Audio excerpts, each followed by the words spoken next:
అలాగే ఈ బైబిల్లో పాత నిబంధన, కొత్త నిబంధన, రెండు నిబంధనలు ఉంటూ ఉన్నవి. ఈ రోజున చిన్న అంశం మీద చెప్పాలని ఆశపడుతుంది.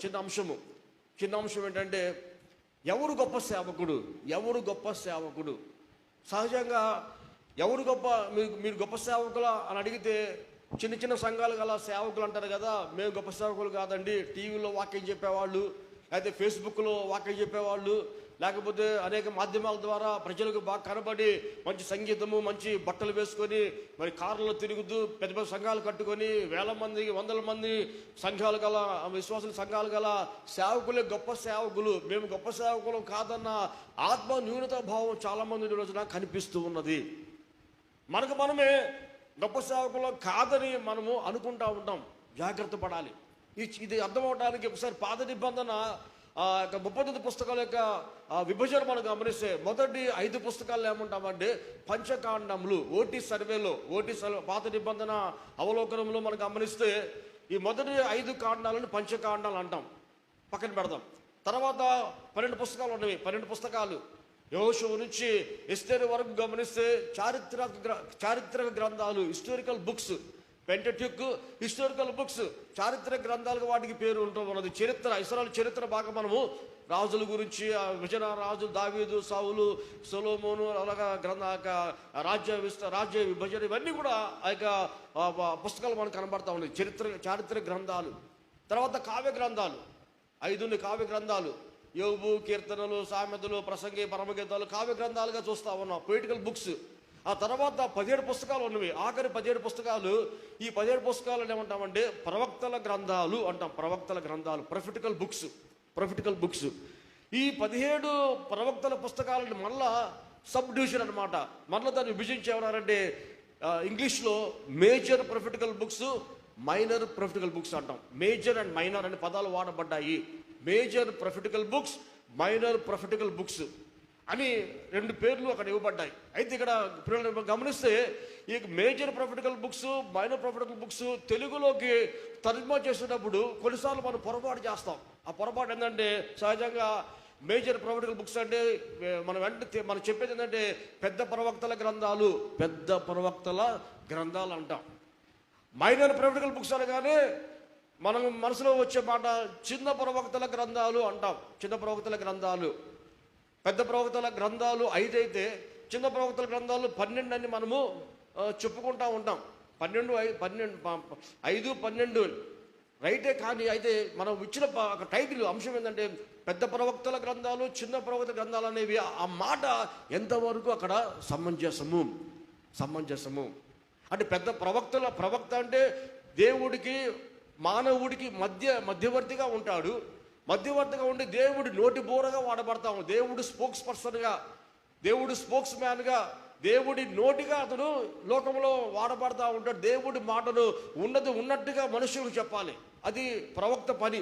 దీర్ఘదర్శిని మరొక పదం అతను వాడబడతా ఉన్నది. సో ప్రవక్త పని దేవుడి మాట ప్రజలకు చెప్పేవాడు.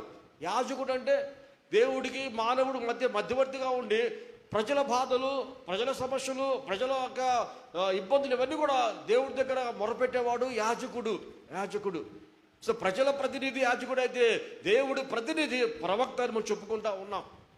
సో ఈ ప్రవక్త పని తేలిక పని కానే కాదు. దేవుడు ప్రవక్తను పిలిచాడంటే పాత నిబంధన కాలంలో ఇక ప్రవక్తల ఉద్యోగము మామూలు ఉద్యోగము కాదు. చాలా కష్టమైన ఉద్యోగం చెప్పాలంటే. కఠినంగా దేవుడు వారికి పనులు పురమాయిస్తూ ఉంటాడు కనుక వాళ్ళు చేయాలి. కానీ ప్రవక్త పని అంత తేలిక పని కానే కాదు. దేవుడి మాటను ఉన్నట్టుగా బోధించాలి, చెప్పాలంతే. అమ్మో ఈ మాట చెప్తే ప్రజలకు నన్ను చంపేస్తారేమో, నన్ను గుంటలు పడవేస్తారేమో, రాళ్ళతో కొడతారేమో అన్న భయం ఉంటే ఈ ప్రవక్త పని చేయడు. కనుక దేవుడు ప్రవక్తను పిలిచినప్పుడు ఆ ప్రవక్త అన్నిటికీ తెగించి రావాలి, ఇంకంతే. సో ప్రవక్త ఉద్యోగం పాత నిబంధనలో తేలిక ఉద్యోగము కాదు, కష్టమైన ఉద్యోగము. వాళ్ళ కానుకలు కూడా అంతంత మాత్రమే. కానుకలు దేవుడేమి ప్రవక్తలకు ప్రతి ఒక్క దశభాగం ఇవ్వండి, ప్రవక్తలను బాగా మీరు ప్రేమించండి, ప్రవక్తల సహాయం చేయమని దేవుడు ఆజ్ఞ ఇవ్వలేదు. కానీ ప్రవక్తలకి ఎలాగయ్యా సంపాదన అని ఆలోచించినప్పుడు సమస్యతో ప్రభు దగ్గరికి వచ్చిన వారి దేవుడి దగ్గరికి వచ్చిన ఈ యొక్క వారి కోసము ప్రార్థన చేసి దేవుడి మాట చెప్పినప్పుడు ఆ మేలు పొందిన ఆ దేవుని బిడ్డలు వెళుతూ ఏదైనా కానుక ఇస్తే ఆ కానుక ప్రవక్తలకు ఇంకా అది జీవనోపాధి అవ్వచ్చు, ఆధారం కావచ్చు, సంపాదన కావచ్చు. కనుక ప్రజలు ఇచ్చే వాటి మీద ఈ ప్రవక్తలు అనగా ప్రజలు రావాలి, వాళ్ళు ఇవ్వాలి.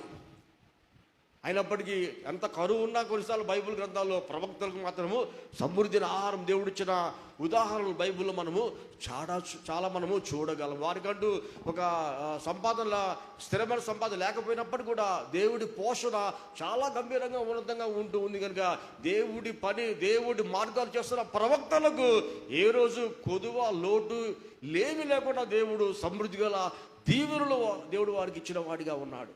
సో ప్రవక్త అంటే దేవుడి ప్రతినిధి. ఇప్పుడు ఈ ప్రవక్తలలో ఆ గ్రంథాలు మనం చూసినప్పుడు చిన్న ప్రవక్తల గ్రంథాలు, పెద్ద ప్రవక్తల గ్రంథాలు అంటము సమంజసము కాదు. కానీ మనం ఏం చెప్పాలంటే ప్రవక్తల పెద్ద గ్రంథాలు, ప్రవక్తల చిన్న గ్రంథాలు. ఇర్మియా, దానియేలు, యెహెజ్కేలు, యెషయా, విలాపవాక్యాలు, ఈ 5 పుస్తకాలకు మనము ప్రవక్తల పెద్ద గ్రంథాలను పేరు పెట్టుకుంటే ఉత్తమము, సమంజసము. అలా మిగతా 12 పుస్తకాలకి ప్రవక్తల చిన్న గ్రంథాలు యోనా, ఆమోసు, మీకా, నహూమ, ఓబద్యా, ఇంకా హబక్కూకు, మలాకి, జకర్యా, ఇవన్నీ కూడా ప్రవక్తల చిన్న గ్రంథాలుగా మనము పిలవచ్చు. ఇక్కడ చిన్న ప్రశ్న మీకు చెప్పాలి ఆశపడతాం. సహజంగా మన లెక్క ఎలా ఉంటుందంటే పెద్దోడు, చిన్నోడు, పెద్ద సేవకుడు, చిన్న సేవకుడు, పెద్ద పాస్టరు, చిన్న పాస్టరు, పెద్ద పాదరి, చిన్న పాదరి అని మనము టైటిల్స్, బిరుదులు పెట్టుకుంటున్నాం. కానీ అసలు ఎవరు పెద్ద? 2 ఉదాహరణలు చూద్దాం. పాత నిబంధనలకు ఉదాహరణ చూద్దాము, కొత్త నిబంధనలో మరొక ఉదాహరణ చూద్దాం. పాత నిబంధనల ఉదాహరణ ఏంటంటే ఓబద్యా గ్రంథము, యెషయా గ్రంథము. ఓబద్యా గ్రంథము, యెషయా గ్రంథము. పిల్లారా, ఓబద్యా గ్రంథము అక్కడ అధ్యాయం లేకపోయినా ఒక అధ్యాయం చెప్పుకుందాం. ఒక అధ్యాయము, ఒక పేజీ, హాఫ్ పేజీ ఉంటుంది, ఒక అధ్యాయం అనుకుందాం. యెషయా గ్రంథము 66 అధ్యాయాలు, 66 chapters in book of Isaiah, 66 అధ్యాయాలు. సహజంగా ఓబద్యా, యెషయా ఇద్దరు ప్రవక్తలు మన ముందు నిలబడ్డప్పుడు ఒకవేళ ప్రశ్న, ఈ ఇద్దరు ప్రవక్తలు ఎవరు గొప్ప ప్రవక్త అని ప్రశ్న అడిగితే వెంటనే మనం చెప్పే సమాధానము యెషయా ప్రవక్త అని మనం చేయి పైకెత్తి చెప్పేస్తాం. అవునా? యెషయా ప్రవక్త గొప్ప ప్రవక్త. Isaiah is the big prophet అంటాం మనం. ఐజయా, యెషయా గొప్పవాడని, ఓబద్యాని మనము చిన్నవాడు అంటాం. ఎందుకంటే ఓబద్యా చిన్న పుస్తకం రాశాడు, యెషయా పెద్ద గ్రంథం రాశాడు.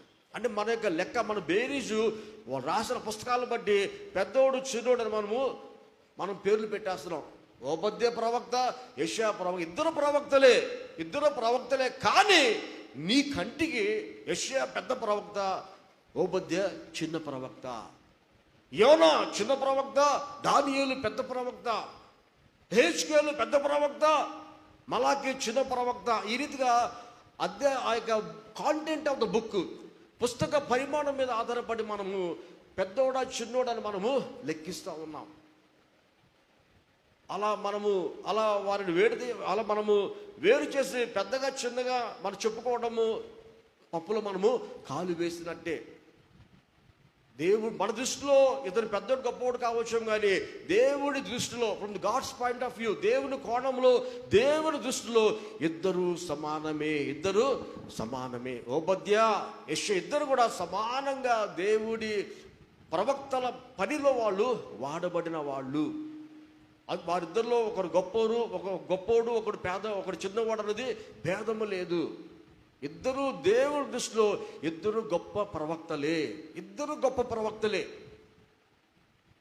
కొత్త నిబంధనలు చూద్దాం. కొత్త నిబంధనలో మనకు పేతురు, పౌలు ఇద్దరు కనిపిస్తారు. యేసు ప్రభువు యొక్క వారి 3 ఏండ్ల పరిచర్యలో ఆయన మానవుడిగా ఉన్నప్పుడు పేతురు ప్రభుతో పాటు తిరిగిన వాడుగా, ప్రభుతో పాటు ఉన్న శిష్యుడిగా ఉన్నాడు. ప్రభు తర్వాత ప్రభువుకి చాలా ఆంతరంగిగా శిష్యుడిగా పేరుంది. కనుక మరి పేతురు సీనియర్ మోస్ట్ డిసైపుల్గా, లేకపోతే శిష్యుడిగా ప్రభువుని వెంబడించిన వాడుగా ఉన్నాడు. అది పేతురు గురించి మనం బైబిల్ గమనిస్తే మరి ఒక మత్స్యకారుడు అని చెప్పేసి కొన్ని పుస్తకాల్లో పెద్ద చేపల వ్యాపారము పేతురు గారు చేసేవాడని కొన్ని గ్రంథాలు కనబడతా ఉన్నది. ఏమైనప్పటికీ చేపలు పట్టేవారు అనగానే చదువు రాని వాళ్ళని మనము అనుకుంటాం సహజం మనం అనుకుంటాం. కానీ కొద్ది గొప్ప పేతురు గారి చదువు ఉన్నది. ఆ తర్వాత ప్రభు పునరుద్ధానం చెంది పరలోకం వెళ్ళిన తర్వాత సంఘమును పాడు చేసిన సౌలు దమస్కు గేటు దగ్గర పౌలుగా మార్చబడ్డాడు. పౌలుగా మార్చబడిన తర్వాత ఇక పౌలు పరిచయం ఆరంభించాడు.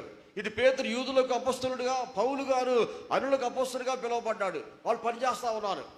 ఇప్పుడు పేతురు గురించి మనము ఆలోచిస్తే బైబిల్లో కొత్త నిబంధనలో పేతురు గారు రాసిన గ్రంథాలు 1 పేతురు 2 పేతురు రెండే కనపడతా ఉన్నవి. అయితే పౌలు గారి యొక్క లిటరేచర్, పౌలు రాసిన పుస్తకాలు మనం లెక్కిస్తే దాదాపు హెబ్రీ పత్రికతో కలిపి 14 పుస్తకాలు పౌలు గారు రాస్తా ఉన్నారు. పౌలు గారు 14 పత్రికలు రాశాడు. ఇటు ఫిలాసఫర్స్ తోటి, తాత్వికులతో మాట్లాడుతున్నాడు, రాజులతో మాట్లాడుతున్నాడు, పెద్దవారితో మాట్లాడుతున్నాడు, విద్యావంతులతో పౌలు మాట్లాడుతున్నాడు, వాదిస్తూ ఉన్నాడు, యూదా మత పెద్దలతో వాదిస్తూ ఉన్నాడు. అదే పేతురు పరిచర్య, పౌలు పరిచర్య, ఇద్దరు పరిచర్యలు మన కళ్ళ ముందు కనబడుతున్నప్పుడు పేతురు గొప్పవాడా పౌలు గొప్పవాడా అని అడిగితే వెంటనే నీవు చెప్పే మాట సమాధానం ఏంటి? పౌలు గారు పరిచర్య బాగా గొప్ప కనబడతా ఉంది కనుక పౌలు గొప్పవాడు, పేతురు చిన్నవాడు అని మనం అనుకుంటా ఉంటాం. పౌలు అనగా అర్థము చిన్నవాడు, స్మాల్, లిటిల్. పౌలు అనగా అర్థము చిన్నవాడు లేక లిటిల్ అని అర్థం. కానీ పేరు అర్థము చిన్నవాడే కావచ్చేమో. అయితే పౌలు పరిచర్య చాలా గొప్ప పరిచర్య. పౌలు ద్వారా క్రైస్తవ లోకానికి వచ్చిన ఆ కాంట్రిబ్యూషన్స్, ఆయన ఇచ్చిన అవన్నీ కూడా చాలా గొప్పగా ఎక్కువగా కనపడతా ఉన్నాయి. పేరు చిన్నవాడే కానీ పని మాత్రం చాలా గొప్పది. నీ పేరేమిటో నాకు తెలియదు కానీ నీ పేరు ఏ పేరుని పర్వాలా, నీ ప్రభు కోసం నీ పని గొప్ప పనిగా ఉండాలి. ఇక్కడ గమనిస్తే ఇప్పుడు పౌలు పేతురు ఇద్దరు ఎవరు గొప్ప వాళ్ళయ్యా అని మనం ఆలోచించినట్లయితే మనం చెప్పే సమాధానము పౌలు అంటాం. కానీ అలా చెప్పడము న్యాయం కాదేమో కదా. ఎందుకనగా మన దృష్టిలో పౌలు గొప్పోడు, పేతురు చిన్నవాడు అనుకుంటాము. కానీ ఇద్దరిని దేవుడే ఎన్నుకున్నాడు, ఇద్దరికి దేవుడు పని పురమాయించాడు, ఇద్దరు దేవుడిని చేత వాడబడుతున్న వాళ్ళే కనుక దేవుడి దృష్టిలో, దేవుని కోణంలో ఇద్దరు సమానమే. ఎవరు గొప్ప అంటే ఇద్దరు గొప్ప. ఓబద్య గొప్ప, ఇషయ గొప్ప, పేతురు గొప్ప, పౌలు గొప్ప.